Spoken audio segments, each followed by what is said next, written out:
राजस्थान की राजनीति में एक ऐसा तूफान उठा है जिसने बड़े बड़े धुरंधरों की नींद उड़ा दी।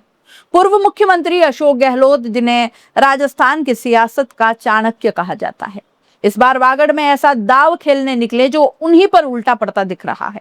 सवाल यह है कि क्या गहलोत वाकई में भारतीय आदिवासी पार्टी को तोड़ पाएंगे या ये सिर्फ एक नाकाम नौटंकी साबित होगी। पूरी कहानी जानने के लिए अंत तक बने रहिएगा, क्योंकि हर मोड़ पर एक नया खुलासा आपका इंतजार कर रहा है। दोस्तों, वागड़ की राजनीति को शायद बच्चों का खेल समझ लिया गया है। पूर्व मुख्यमंत्री अशोक गहलोत की हालिया चालों ने बड़े बड़े राजनीतिक विश्लेषकों को भी चौंका दिया है। अपनी बहादुरी दिखाने के चक्कर में गहलोत राजकुमार रोत की पार्टी भारतीय आदिवासी पार्टी यानी बीएपी में सेंध लगाने की कोशिश में जुटे हैं।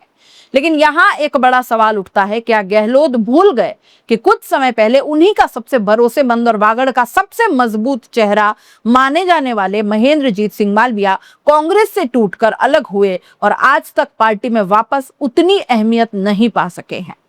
आज भी मालविया कांग्रेस में हाशिए पर हैं। आज भी वे लोगों के सामने खुलकर मुंह नहीं दिखा पा रहे हैं। तो फिर सवाल यह है कि बाप पार्टी से तोड़कर लाए गए चंद कार्यकर्ताओं का हश्र भी क्या इनसे अलग हो पाएगा। सच तो यह है कि राजकुमार रोत के खेमे से तोड़े गए किसी भी नेता को न तो वागड़ में जनता की इज्जत मिलने वाली है और ना कांग्रेस में कोई खास तवज्जो। यही हाल मालविया का है। छुटभैया कार्यकर्ताओं को तोड़कर गहलोत आखिर कौन सी बहादुरी दिखाना चाहते हैं। राजकुमार रोत के पास कार्यकर्ताओं की भरमार है। एक दिन के नोटिस पर बड़ी सभा बुलाई जाए तब भी हजारों लोग अपने खर्च पर शायद पहुंच जाएं। ऐसे नेता को चंद टूटे फूटे कार्यकर्ताओं से हिलाना दीवा स्वप्न से ज्यादा कुछ लगता नहीं। यहीं से शुरू होती है असली नौटंकी की कहानी। दोस्तों, महेंद्रजीत सिंह मालविया ने हाल ही में बड़ा दावा किया कि वे बाप पार्टी के 300 कार्यकर्ताओं को कांग्रेस में शामिल करा रहे हैं। यह भव्य समारोह पूर्व मुख्यमंत्री अशोक गहलोत के निवास पर आयोजित हुआ। इस दौरान गहलोत जी फिर से मुख्यमंत्री बनेंगे के नारे भी गूंजे, जिस पर प्रदेश अध्यक्ष गोविंद सिंह डोटासरा खुलेआम भड़क भी उठे और सरेआम मालविया को फटकार भी लगाई। यानी अपने ही घर में मालविया की फजीहत हो गई। लेकिन असली पर्दाफाश तो अभी बाकी था। राजकुमार रोत ने पूरी कहानी की हवा निकाल दी। उन्होंने साफ शब्दों में कहा कि नाटक करना है तो सिनेमा में जाओ, राजनीति में क्यों। रोत ने बेबाकी से खुलासा किया कि दावा किए गए 300 कार्यकर्ता न तो बाप पार्टी के थे, न उनकी संख्या 300 थी। हकीकत ये थी कि ये मुट्ठी भर लोग असल में भाजपा के कार्यकर्ता थे। वही लोग जिन्हें खुद महेंद्रजीत सिंह मालविया जब भाजपा में गए थे तब लगभग 400 लोगों को साथ लेकर गए थे। अब उन्हीं में से कुछ वापस कांग्रेस में लौटे और उसे बाप पार्टी तोड़ने का नाम देकर प्रचारित कर दिया गया।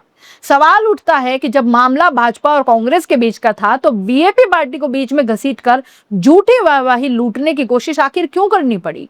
राजकुमार रोत ने इस पूरे प्रकरण के पीछे की असली कहानी भी उजागर की। उनके मुताबिक न तो कांग्रेस में मालविया का कद बढ़ रहा है, न गहलोत की पकड़ पहले जैसी रह गई है। दोनों अपने सियासी वजूद को बचाने के लिए संख्या बल दिखाने का स्वांग रच रहे हैं ताकि आलाकमान की नजरों में फिर से अहमियत हासिल हो पाए। ठीक वैसे ही जैसे सचिन पायलट और गोविंद सिंह डोटासरा को तवज्जो मिल रही है। लेकिन रोत ने दो टूक कह दिया कि इन दावों में 1% भी सच्चाई नहीं है। अब असली वजह भी समझिए दोस्तों। आखिर गहलोत और मालविया को अचानक वागड़ में अपनी ताकत दिखाने की जल्दी क्यों पड़ी है।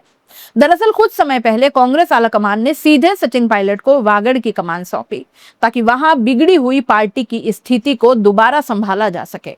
पायलट ने वागड़ में बड़ी रैली की, गणेश गोगरा समेत स्थानीय कार्यकर्ताओं को नई ऊर्जा दी। बस यहीं गहलोत को लगा कि उनकी अहमियत खत्म होती जा रही है। क्या करूं की हालत में उन्होंने शायद जल्दबाजी में ये पूरा चक्रव्यूह रच डाला ताकि किसी तरह अपनी मौजूदगी दर्ज करा पाए। लेकिन राजकुमार रोत ने इस पूरे बिसात को चंद मिनटों में बिखेर दिया। गौर करने वाली बात यह है दोस्तों कि राजकुमार रोत और उनकी पार्टी अब सिर्फ राजस्थान तक सीमित नहीं रह गई। मध्य प्रदेश में एक विधायक, गुजरात में सरपंच का चुनाव जीतकर बाप पार्टी ने अपने पूरे पैर इलाके में मजबूती से जमा लिए हैं।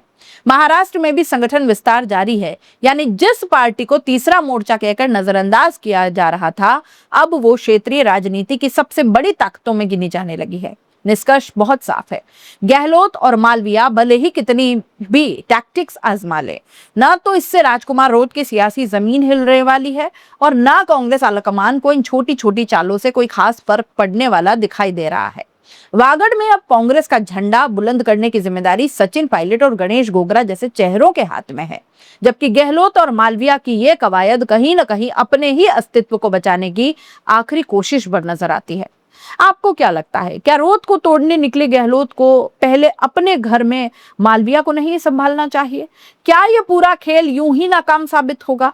अपनी राय कमेंट बॉक्स में जरूर लिख भेजिएगा। इतने बड़े नेताओं का इस तरीके से ये जो चाल है उसका औंधे मुंह गिर जाना क्या बताता है? देखते रहिए राजस्थान का बेबाक न्यूज चैनल, जहां आदिवासी और बागड़ के हर मुद्दे को बड़ी मजबूती से उठाया जाता है।